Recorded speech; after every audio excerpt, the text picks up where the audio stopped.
Hello and welcome to this week's Market Matters weekly video update. I'm Harry Watt, joined by James Gerrish for the 10th of August today. We're going to talk about performance, James. We've got July in the books, the start of the new financial year. It was a great month for markets in general, but how did the Market Matters portfolios compare to that? It was a great month, and it was coming off a pretty dire June, so the back end of last financial year was very weak. We've come out with a bang in July of this year to kick off the new financial year. So starting at the top, the emerging companies portfolio put on more than 14.5%. The Small Ords, which it tracks against, was up about 11%, so the portfolio rebounded a lot more strongly than the underlying index. The flagship growth portfolio put on about 7.5%. That was versus the ASX 200, which put on 5.75%. The income portfolio did about 3.2%, exactly what it should be doing in that sort of environment. The national equities portfolio put on about 7.5%, and the ETF portfolio put on about 2%. So right across the board, portfolios were strong, headlined by the high growth, higher risk emerging companies. The flagship growth did well above the market. We're happy with that, and we've had a really strong start to August as well, Harry. So all looking good. We're going to talk about one reason why August has started strongly, and that was Oz Minerals. They copped a surprise bid, I guess, from BHP there at $25 a share. It's traded above that level this year already. It then also traded well above that level after that announcement earlier this week. It came out on Monday. We took some off the table in Oz Minerals. We still are holding some. So how do we think this one's going to play out between Oz and BHP? You say surprise bid. I distinctly remember writing an article about BHP having a potential look at Oz Minerals when it was trading around $3.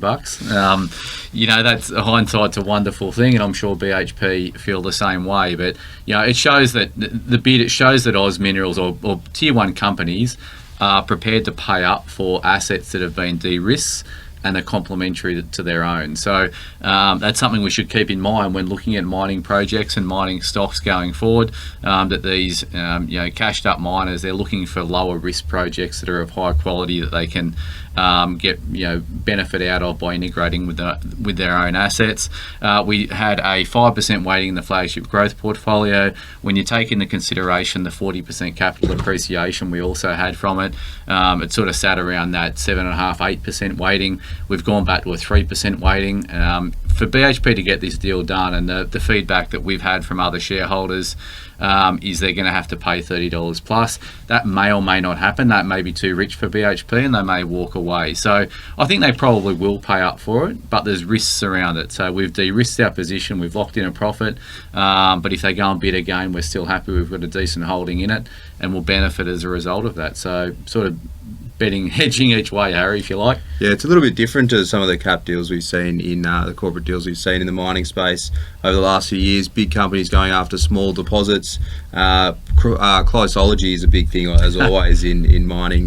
You want to get assets that are near your current asset base to sort of complement that. 100% right. 100% right. So obviously the geography is important, the proximity is important, but also the level of risk in a project. So I think BHP, Oz Minerals has got a cracking project, but they've got a cracking team. So bringing that team into BHP is also there's value there that you probably can't see in the multiples that they're paying for the asset. So I think that's another important consideration. Certainly. That BHP it'd be front of mind for BHP as well. Certainly, they have been struggling a little bit with their copper assets. The big one today, James, CBA is out with their full year report.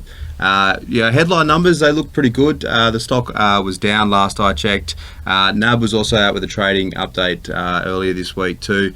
Banks coming off on these reports despite printing some pretty healthy numbers. What are your thoughts on that, James? So I mean, they've all run well into the results, so that's why they're probably coming off a little bit on the back of what is reasonable results. I think from my point of view, I love reading the bank results because they've got their fingers in all different pies of the Australian economy, particularly CBA. It's our biggest bank. It's in all different areas, and you can get a really good read around how they're sensing the economic backdrop being. So you mentioned results better than anticipated from the market, both in terms of cash profit. The dividend was better, the highest dividend since 2019 for the second half.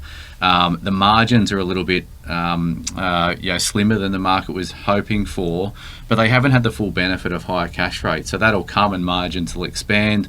Cost pressures are coming through a little bit, but not materially so. And we saw that in NAB's result yesterday as well, NAB's update yesterday.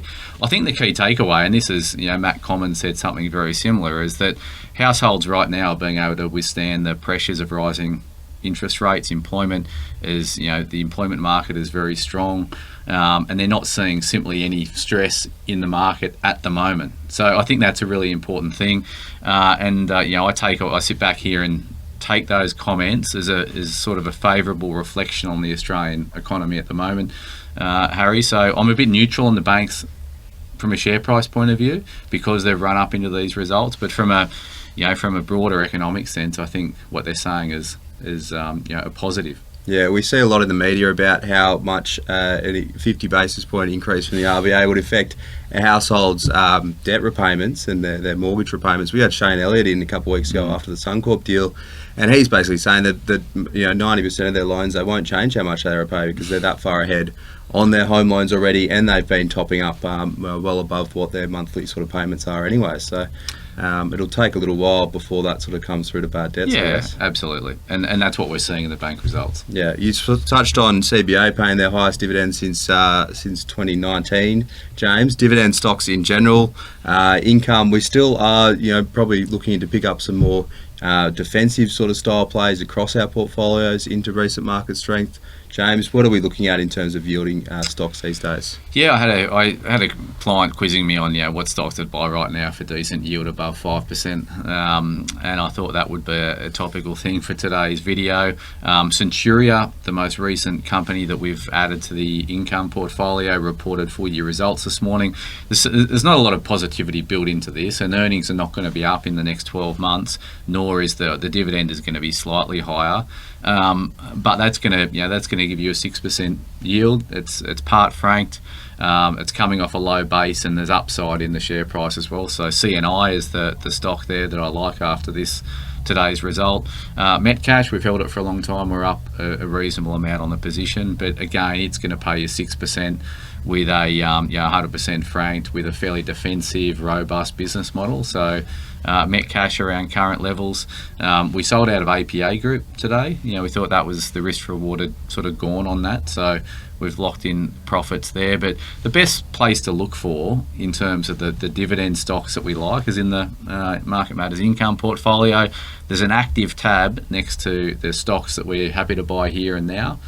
So go and have a look at that would be the first point of call. Not just stocks, hybrids and other income plays as well held in that portfolio, James? Yeah, hybrids will give you... So right now we're set about 33% in fixed income, about 65% in equities, and about 2% in cash. We've obviously got the sell of APA Group coming out of that today. So, the way I look at that setting versus where the market's at, I'm probably going to run up a little bit in the fixed income space at the moment, given the market sort of rallied 10% from the lows.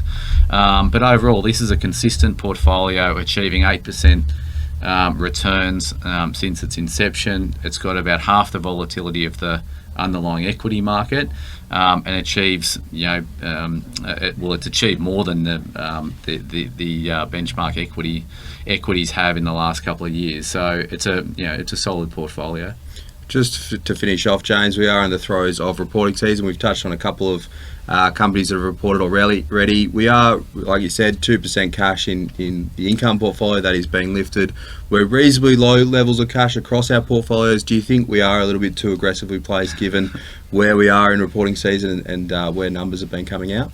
Yeah, so we've run cash up in the last little while. Like in your emerging companies portfolio, you're now sort of 10% cash. We're at about 10% in our flagship growth, where we've trimmed a stock out of the international equities, so we're sort of 9% in that. So right now we're sort of, we're pretty much 90% committed to the market, and we've got a bit of cash on the sidelines. If the market to run higher, we'd probably start, continue to increase cash. We still think it's going to be a choppy environment, and this is going to play out through this reporting season. So, we've taken a first step. We think we should have a bit of cash in the portfolios to pick up any opportunities that arise through reporting. I'm not overly reporting. The economic backdrop is a challenging one. There's no doubt about that. Expectations are very low in some parts of the market and high in others. So in the resource space, expectations are probably pretty high because commodity prices have been really strong over the past 12 months. But in things like consumer discretionary, property, expectations are very low, and we've started to see companies do better than those downbeat expectations. So to me, you've got to just eyes up footy throughout reporting season. We'll continue. I use that line too much.